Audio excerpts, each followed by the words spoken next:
Welcome to our channel. Today we how to connect Iterable to track user events in Android, beginner guide step by step clearly.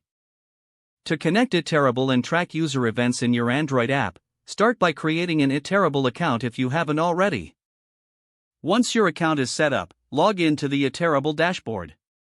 Navigate to the API keys section in the dashboard to obtain your API key. Copy the API key, as you will need it later in your Android project. Next, open your Android Studio and locate the project where you want to implement Iterable. In the project, add the Iterable Android SDK to your build.gradle file. Include the implementation dependency for the Iterable SDK in the dependencies section. Sync your project to ensure the SDK is properly integrated. After syncing, proceed to configure the Iterable SDK in your application. In your main activity or application class, initialize the Iterable SDK with your API key. Use the Iterable API initialize method to pass the API key. Now, set up your user profile by calling the setEmail method in the Iterable SDK. This step is essential for identifying users when tracking their events. To track user events, use the trackEvent method provided by the Iterable SDK. Specify the event name and any additional data you want to include in the event. Make sure to test the event tracking by running your app.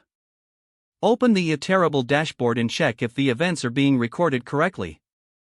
Adjust your event parameters and tracking logic as needed based on your test results.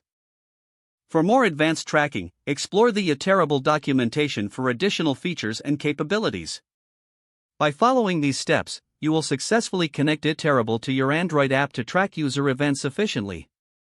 If the page does not load, refresh the browser or try again in a private or incognito window.